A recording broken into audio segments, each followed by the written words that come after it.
Indian citizens fear the law? And if they do, why do they fear the law which is there to protect them? I think we've always been taught that if you're an upstanding citizen, then there's no need to fear the law.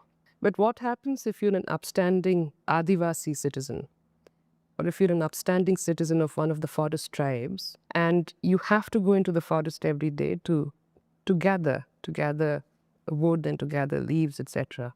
And there's a sudden notification that gives the power to the forest department or to the police even to stop you at will, to search you, to seize, to surveil. What happens then? Because your status as an upstanding citizen can be upturned at any time. Similarly, what happens if you're homeless and you're sleeping on a bench and there's a law that you can't be found sleeping on a public bench? Then that particular law applies only to those who are upstanding but unfortunately homeless. If you have a home to sleep in, then you have nothing to fear from that law. You can continue to be upstanding. But things like homelessness, things like needing to collect from the forest, sometimes come in the way of being an upstanding citizen in the manner that the law requires you to be. And then recently there's been another case where a very fine stand-up comic was performing in Bombay, and I'm sure he thought he was doing something that was not against the law. He's quite upstanding as well. But law strikes in strange ways. Law comes in, disturbs you in strange ways. And that is, I think, the reason to fear the law. Because it's uncertain, because you don't know how it will come to hit you. And why is it uncertain? One of the basic functions of law is to ascribe meanings to everyday actions. And law classifies things for us. It organizes our cognitive abilities in particular ways. It tells us what is good, what is bad, and what is good violence, and what is bad violence. And there's this example of the offense of kidnapping or abduction, for instance. We all know that it is illegal to confine a person against their wishes and coerce them to do something. If you do that, you will get arrested, you'll be tried for it.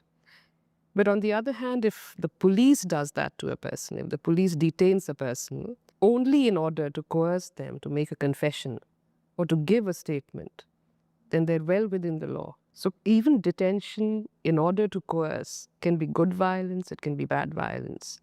And law organizes that kind of classification for us. Look at capital punishment, acceptable if not good violence. So there is always that uncertainty, and also there's always that inequity in law. The state always has much more power, even within law. Good violence is always associated with the state, and bad violence is always associated with people, especially people who challenge the state's authority. That's always bad violence. The state gets away with a lot, but we let it get away with a lot because we think that the state is doing it for public interest, and it's neutral in the way that it functions. And we think that the state has noble intentions. But what happens if the state's actions are not neutral, they're not impartial?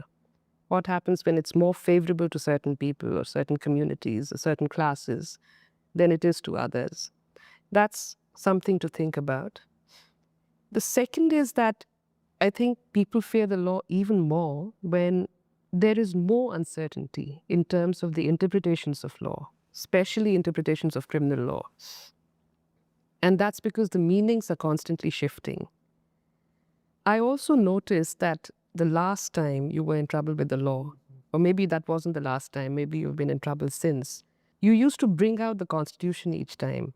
And you used to say that the Constitution gives me the right to say what I will. And I always thought that, if you have to bring out the Constitution to defend a very normal act of public speech or satire or making fun, then our threshold is also already very low. It's almost like, going to a shop and saying, please give me something because I'm a Muslim, but I have the right to buy from any shop. Here's the Constitution. So to be invoking the Constitution at the drop of a hat is already the threshold being very, very low. And this wasn't the case. But so it means that meanings are shifting.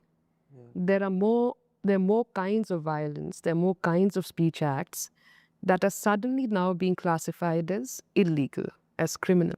So basically, like for an artist or any comedian and stuff like that, when we started doing comedy in 2012, 13, 15, 14, it was like, okay, there'll be multiple cases against you. You'll not be able to deal with it. You don't have the money to deal with it. Yeah. So, avoid these things. Don't talk about these subjects or don't be provocative. Then came 16, 17, 18. Yeah. Then it was like, we'll beat you up, we'll ransack your venue, we will make sure that there are enough threats, you won't be able to travel. And that made me as a comedian realize court case is not a bad thing if mob violence is the other option. And that's when I started thinking that, who are my friends whose lawyering I like and who like my comedy?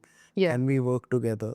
And I had to bring about that alliance because I realized that the more we fear courts while we are upstanding and we are without any malice, bias may be there, malice is not there.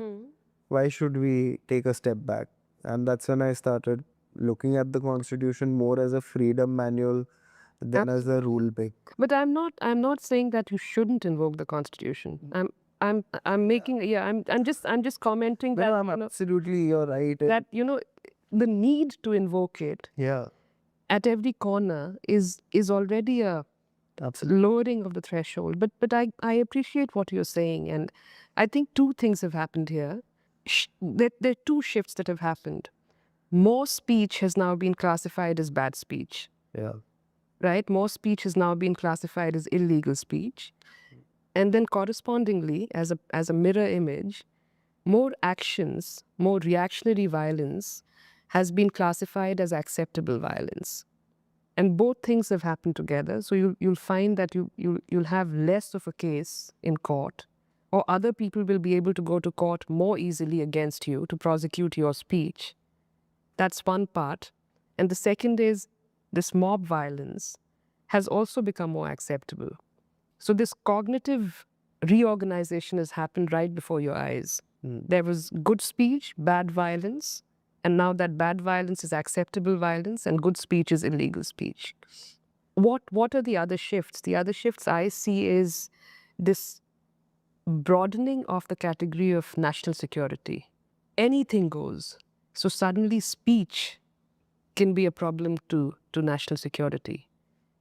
And then that means that it becomes illegal immediately. Again, in your example, I think political figures came to embody the state itself. So if you're making fun of political figures, it was seen as making fun of the state. So political figures embodying the state is again a new phenomena. That's again a new shift. That wasn't the case earlier. It shouldn't be the case. The third thing that I notice, and the reason that we should fear the law, is that this shift in meanings is happening on the go, and I'll give you examples. But other than that, morality also is now being used as an interpretation of the law. For instance, judges now feel that they don't need to subscribe legal reasons for what they are saying in court. The Uniform Civil Code, for instance, in Uttarakhand, it makes it mandatory for live-in couples to register themselves. So if you're living with a partner, you have to go to the government, declare that you're so living, and register yourselves. And some people went to court against this in Uttarakhand. And the first thing the judge said to them was, if you're so shameless, if you don't even care about your parents' feelings, then you may as well declare to the whole world that you're living in sin or that you have a partner. And I was struck by this because this is the kind of thing you'd perhaps say to a nephew or to a niece or to a son if you're that kind of person, if you're conservative. But to transplant that morality of how you are with your family, how you run your household, how you behave with sons and daughters and nephews and nieces, and ascribe that and give that political meaning is a problem. right? It's about how you're judging somebody, but you're also making that now into constitutional law almost. If you have And to register a live-in relationship, then marry only, right? marry only, और if you तुम इतने बेशरम हो कि तुम ऐसे रह रहे हो और पेरेंट्स के सामने ऐसे रह रहे हो, तो फिर क्या है? फिर बता दो सब. This is what he said. So he's not concerned with issues of privacy. He's not concerned with issues of liberty. He can't see the difference between state and doing something vis-a-vis parents, family, friends.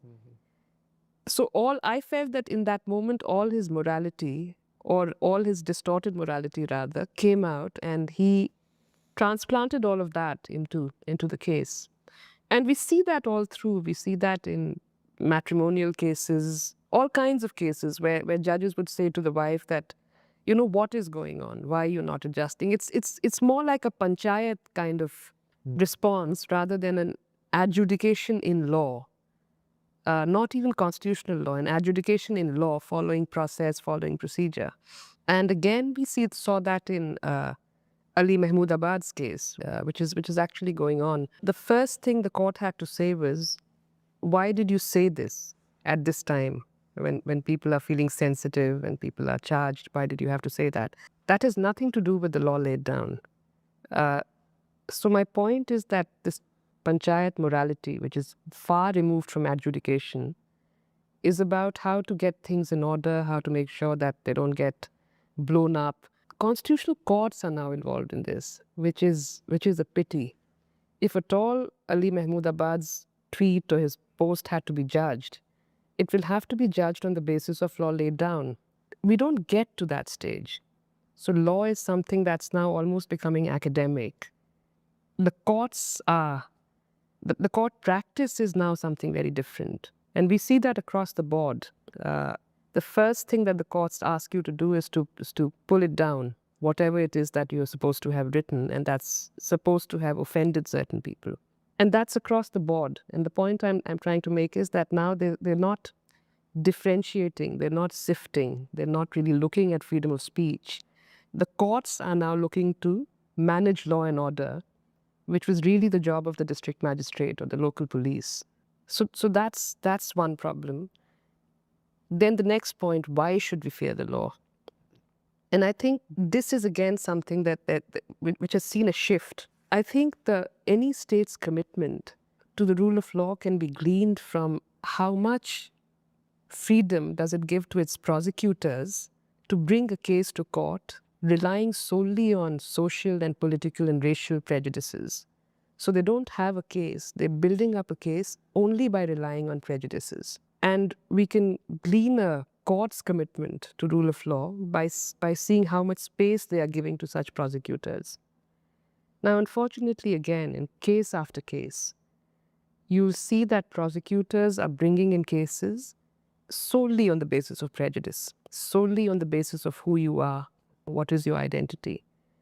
And FIR 59 of 2020 is the prime example. That's the one where some young people, students, civil society activists, have been accused of having engineered a deep-rooted conspiracy to create violence and rioting in Delhi. And the FIR reads thus, that the charge against one of the prime accused, Umar Khalid, is that he gave Muslims a vocabulary to articulate their grievances. And he helped in the mobilization of Muslim critical mass. Now, even if this were to be taken at face value, what is the problem with this? How is this a problem? This is his democratic right. This is his fundamental right. But the point is that prosecutors have been able to bring this case to court, framing it in such language, and the courts have given them 5 years to carry on with this. Normally, the court should have thrown this out on the first day. There should have been no question of bail. The case should have been quashed just for the language in which it's framed. But that hasn't been the case. And the organizers of the anti-CAA protest are having to now bear the burden of others having got provoked and assaulted and rioted against them. So the prosecution's case is that you organized, you got Muslims together, Some people got provoked. There was violence. You are responsible for it. This is again an inversion of the law, because provocation in law is always a shield. It's never a sword. So if you say something and I get provoked and I assault you, normally you are not responsible for it. I will be arrested for having assaulted you. And then in court, I'll say that Kunal provoked me so much, I couldn't help myself. And that's why I assaulted him. So provocation is always a defense. It's never a sword. In this case, had they arrested Kapil Mishra, for instance, he could have said that Umar Khalid provoked me into doing what I did. But here, Umar Khalid and the others are having to bear the entire burden of having provoked them into violence. So it's a complete inversion of the law. Another reason why we should fear the law, because it can be inverted at will. Look at other cases at the same time. There were incidents in Kasganj in UP and then Bahraich in UP in the aftermath of Durga Puja Visarjan processions, where there was a procession going and they got into somebody's house and planted a saffron flag atop his terrace, and also were damaging his property inside this house. This person shot dead or assaulted. Something happened. 2 people in the procession ended up dying. This person is now obviously under arrest, charged with all kinds of sections. But there's no parity between similar cases. In one case, you are having to bear the burden of other people getting angry because you were protesting. But in most other cases, you go out in a procession, you actually provoke, you cause violence. When there is retaliation, you go scot-free. The person who did retaliate has to again solely bear the burden of the violence. So there is no parity, again uncertainty, again shifting meanings. And the last case that I want to talk about is Zubair, Mohammed Zubair, the fact checker. Yati Narsinganand is a habitual hate speaker. Yeah. And he gleefully violates Supreme Court directions all the time. So he'd said something. Yeah. Zubair amplified it. There's now a criminal complaint against Zubair for having amplified it. Yeah. None against Yati. Yeah.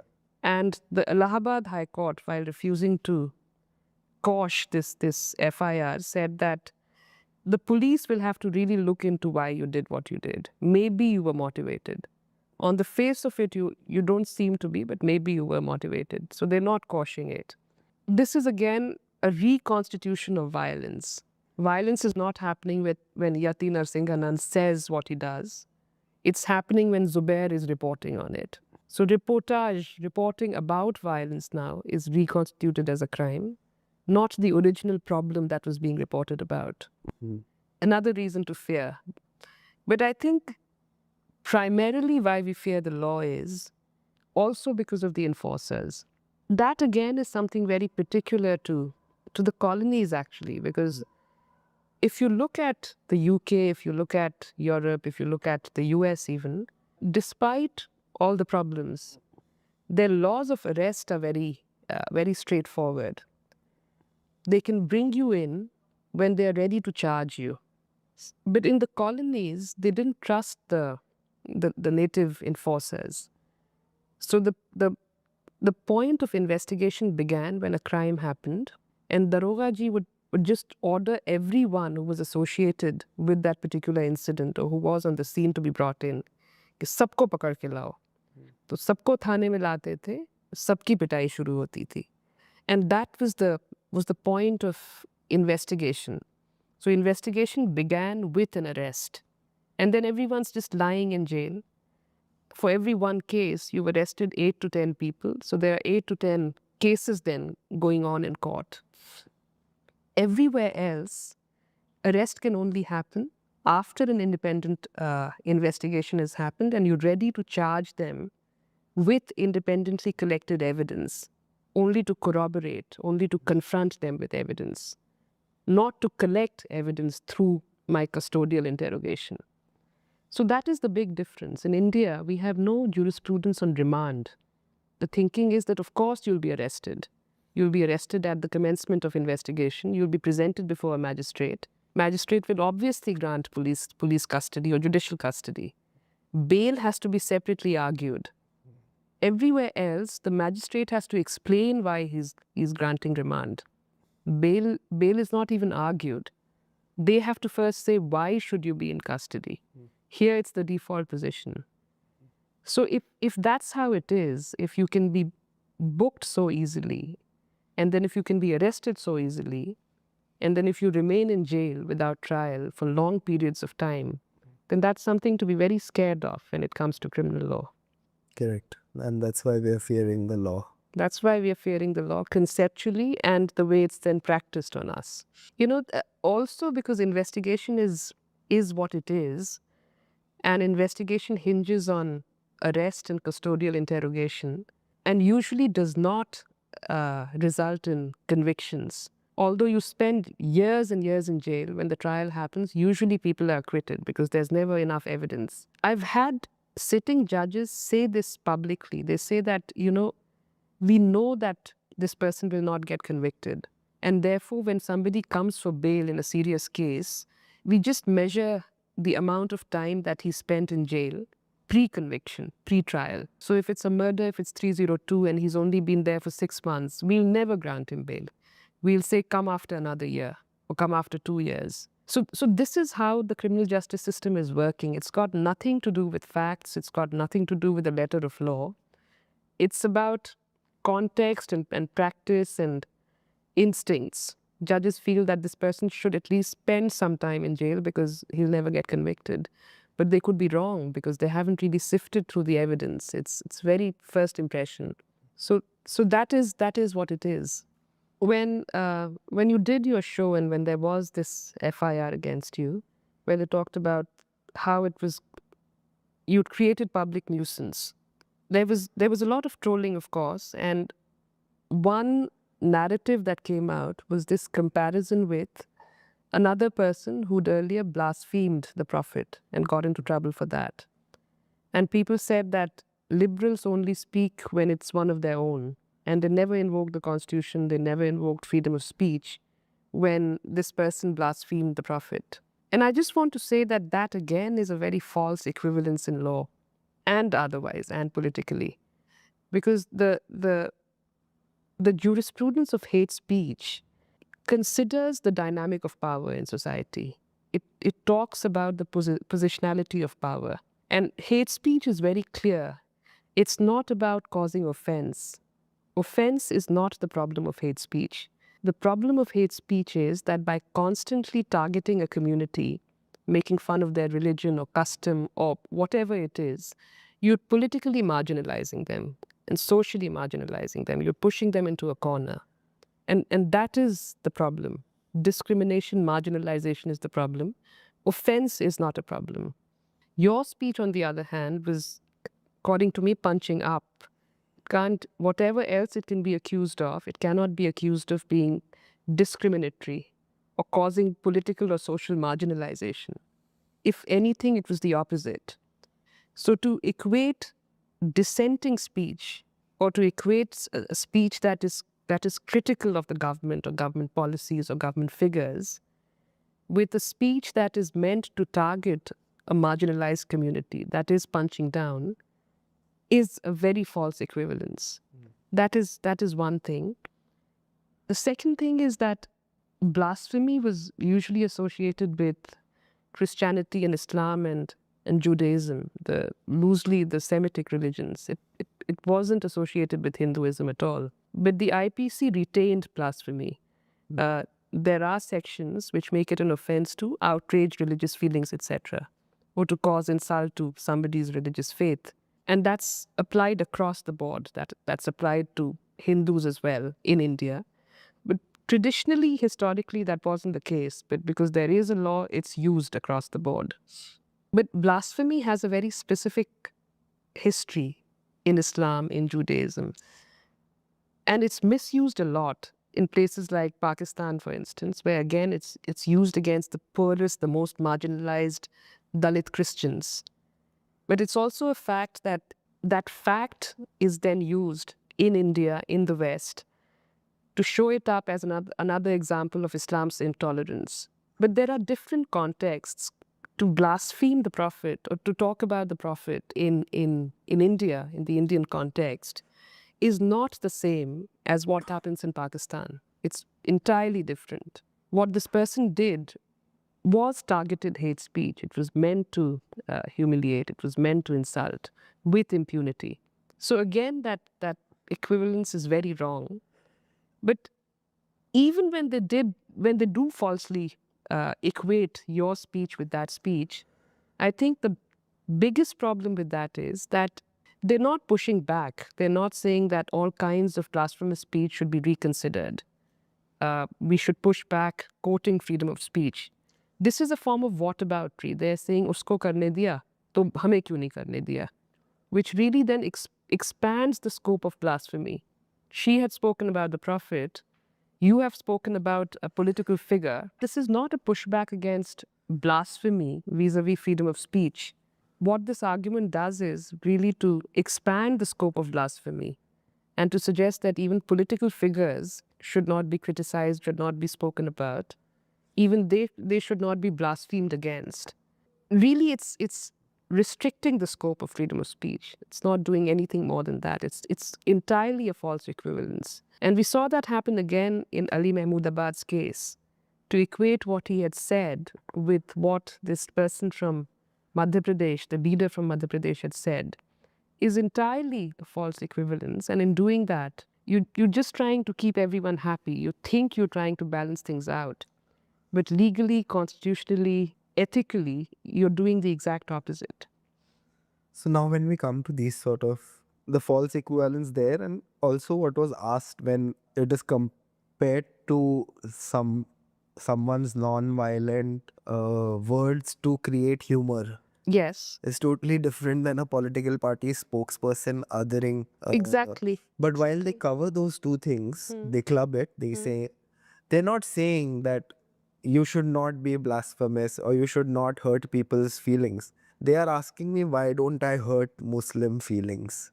Yes, yes, which is even more bizarre. It's Yes. even more bizarre. So Yes. if you are, what do you want? People should not joke about religion? Or do you want people should only joke about one religion? When they ask you that, though, that cannot be a legal question of you. You're not legally bound to do that, but it's possibly a political question. Yeah. Why are you picking on Hindus only? Why are you not? But there is a legal answer to that, which is the jurisprudence on hate speech. As a satirist, as a political person, you will always punch up and not punch down. Yeah. Because if you pick on Muslims in this moment in India, then you will add to the cumulative hate speech that is going on against them, right? Hate speech is always a majoritarian problem. It's only majorities can indulge in hate speech to target somebody on the margins, right? If it's the other way around, then in terms of hate speech jurisprudence and in terms of good politics, I think you're doing the right thing. If you were doing it in Pakistan, then it would be a problem. That's what I was just gonna say. If my great grandfather did not shift from Sindh, Karachi, maybe I would be joking more about Islam. Yes, yes. Or if you weren't making fun of Muslims in Arabia, if you weren't making fun of Muslims in Iran or in Pakistan, then it's a problem. In India, it's not, because you're not targeting somebody on the margins. So let's come to the next side of the question, which is the judiciary and its role. Yes. What happens there? Well, according to me, they should be adjudicating more and adjudicating applying principles of law, constitutional principles. They seem to be doing less and less of that and more of managing feelings, managing political sentiments, and all sort of balancing, which is really not their job. That is the job of the administrators. The other thing that they should be doing, according to me, and they're not doing, is that they're looking at individual cases and meeting justice sometimes in individual cases, giving bail or stopping a demolition, etc. But they're not looking at patterns of oppression. They're not looking at all these cases where people are in jail for either being dissenters, for either having said something against the establishment, or a lot of times for their identities. So while they grant individual bails and Justice Chandrachud, when he was retiring, famously said that I've granted bail from everyone to A to Z. But I think what he's not done is not undone the pattern of oppression, not undone the pattern of arbitrariness, a very arbitrary application of criminal law. He's not quashed cases. He's not him. The judiciary as a whole has not ended cases. The best we get now is an interim bail or protection from arrest. But they don't go beyond that. They don't quash. They don't say that this is mala fide prosecution. They don't say that you were wrong to register this FIR. Don't do this again.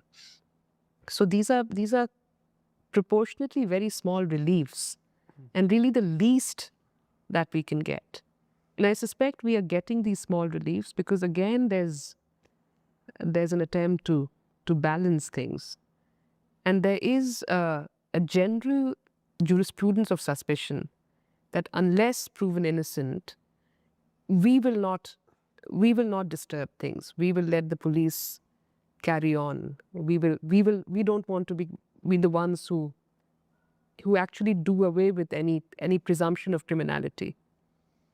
But to come back to the patterns, even with demolition, you stop one demolition, you stop two demolitions. You're not calling out that pattern of arbitrariness, of what is going on. And then when there are violations of your order, you're not striking down. You're still treating the state with a lot of respect that it doesn't always deserve. You're always giving second chances and third chances to the executive, to officers, which you don't give to citizens. Even things like bail, and especially if it's something political, especially if it's something controversial, it's par for the cost for the state to walk in and ask for an adjournment. They need 2 weeks to file something or 3 weeks to file something. And somebody's liberty is at stake. On the other hand, if a private litigant were to demand that kind of time, while in a case vis-a-vis the state, they'd never get that kind of courtesies, they'd never get that kind of relief from the state, from the court. So the court also doesn't treat the state and the citizens at par. There is always that dynamic of power, and that has a bearing on how cases are decided. So if two people, there was like a property matter, Yes. they would never be given 4 weeks to find something. If they were two citizens, possibly yes, they would be. But supposing the state sends me a notice of demolition even. Yeah. You bring your papers or we'll demolish. Yeah. And I come to court and I say, oh, I need 4 weeks because I don't have my papers ready. I won't get that kind of time. God. Or if I've been called for interrogation and I appear before court and I say, oh, today I don't have my papers ready or I don't have time, I'll go after 4 weeks. Let them wait. I won't get that kind of time. But if I'm in jail and the state says I don't have my papers, I need 4 weeks, then they'll get it for the asking. So does diversity in judiciary matter, or does it help? Yes, it does matter. I mean, diversity anywhere matters, but I think in the judiciary it does matter. I'll start with a very tangential thought. I was again going back to this controversy just before Chief Justice Chandrachud retired. He'd made a reference to communing with the deity before he wrote the Ram Janambhoomi judgment, and there was an outcry. But I was also thinking that even to give him the benefit of the doubt, he probably meant that he was meditating, he was doing something, he was looking inwards. I was wondering how it helps for somebody of a particular class or caste and gender to look inwardly to find his morality. Because that's always a morality without context. That's the kind of morality where you think it's okay to surveil poor people because they might be thieves, where you think it's so, because you don't know what is going on in their lives. It's a very inward, positional kind of morality. And that's something I was struck by, because if a lot more judges do that, anyway they come from a very specific class and caste and religion and strata of society. And then if they start to find their morality within themselves, we'll have a lot of problems because they'll be even less contextualized. So yes, so I think diversity is important. I think judges should also be more diverse in their politics, in their opinions, in their experiences, in their encounters. I don't think it's just sufficient to have X number of women on the bench and X number of Muslims on the bench and X number of Christians on the bench, because if they're similarly thinking, then they're not really very diverse. We need people with different politics and different experiences. And again, when the state allows prosecution to bring in criminal cases that rely on social political prejudices, it does have a bearing on how diverse or how less diverse the bench is. For instance, if a judge listens to the prosecution say that this person was articulating Muslim grievances and mobilizing Muslim critical masses, and doesn't laugh in the face of the prosecution and doesn't throw that case out, then there's a problem with diversity also. If the judge is wondering how is it that Muslims in India have any grievances? They're the most appeased minority. They're the most pampered minority. And therefore he's actually admitting that case and listening to that case, then that is a problem of diversity. So we need people who can understand the points of view of others, who understand why Muslims have grievances in India, or why Dalits are so angry, or where Christians are coming from when they say that, when we talk about conversion. And there are some very good judges on the bench who I think empathize and who do understand. But there's always the question of that particular voice. So therefore, context and diversity is very important. Thank you so much for your time. I had a Thank great you. time talking to you. Thank you, Kunal. Thank you.